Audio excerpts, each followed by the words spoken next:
Morale and mutiny played a big role in the First World War. This was the only driving force the soldiers had. As part of the United Kingdom force, Shoreham Army Camp prepared soldiers to go join the Worldwide War.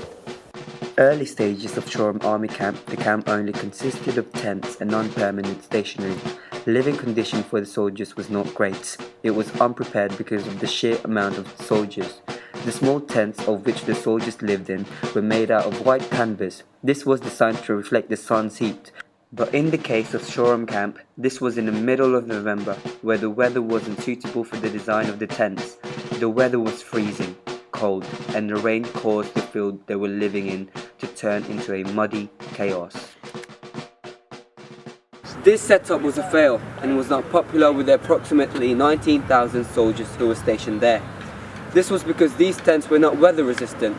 They couldn't resist high winds, and also they were waterproof to a certain state. The soldiers also had to deal with leaking tents because of the horrible winter weather. This also caused the soldiers to be constantly cold. This made the soldiers' living condition to decline to a state where the soldiers couldn't live their daily lives without the fear of dirty clothing and their health conditions.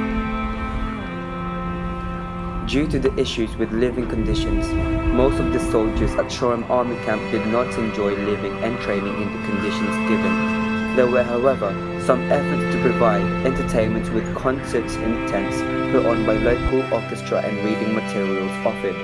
The soldiers were also excited for the hot food they were given every day. We have hot sausages for breakfast, sometimes bacon. We have hot beef and potatoes for dinner. We have not had a cold dinner, only once, and that was when we come from Ipswich. We had some good cake last Sunday for tea, and I always have all the tea I can drink, Arthur Goodchild said. Following the winter, according to the Goodchild brothers, they were moved to huts temporarily in early December 1914, but they were not properly finished, and the weather got so bad soldiers were sent to Shoreham, Worthing and Brighton to live with locals, called billeting. The majority of soldiers stayed in these billets with the locals until the huts were completed properly in March 1915. These huts proved to be way better than the temporary tents in place before.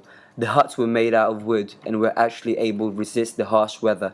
These huts provide proper shelter for the soldiers. Therefore, they were getting good sleep, and it was a nice and cozy place for them to keep warm. This improved the soldiers' living condition a lot and boosted the soldiers' morale. From there onwards, the soldiers' morale kept getting better and better. They had entertainment, activities, and a good living quarter. Some examples of the activities the soldiers got up to included visiting the local cinema, where soldiers are able to watch films and socialize with the locals. A boxing match was also part of activities that made them feel more relief from the stress of the living condition in the camp. The soldiers was also able to participate in the boxing matches. This gave them a hand-on experience of fighting the opposition. There was also YMCA, Young Men's Christian Association. This has provided soldiers activities to do out of their own spare time.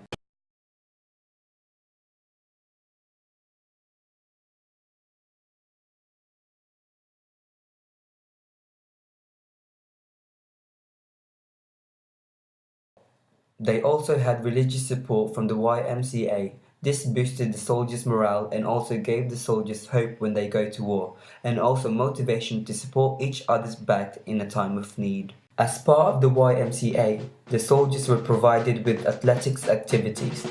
These activities included football, rugby, running, and also general exercising.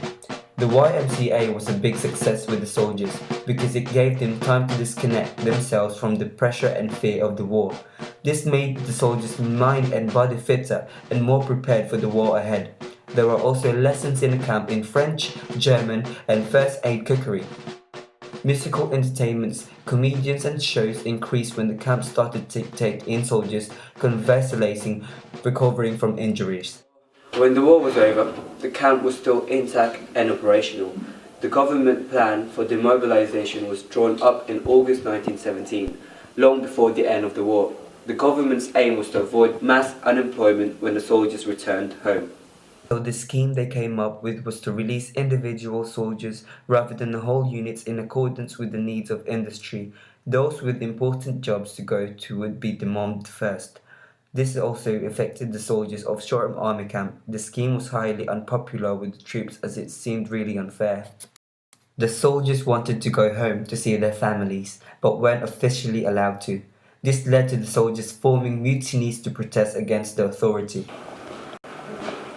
It was recorded in the Argus on the 6th of January 1919. The soldiers of Shoreham Army and Southwark Army Camp decided to march to Brighton. Around 4,000 soldiers from Shoreham Army Camp contributed to this march, resulting in their voice being heard. This march was to Brighton Hall. This was over 8 miles from the camp. The soldiers kept a good order and were singing the whole way. They marched to Brighton Hall, where the mayor of Brighton was located. This resulted in the mayor of Brighton taking actions. He stated that he hoped things hurried up for them, and added that he was glad that the protest was made so that the soldiers could receive the attention they needed. The soldiers were extremely satisfied with the mayor's action. They went ahead and sang for He's Jolly Good Fellow, and according to the report, reformed force and marched off in a return 8 miles tramp.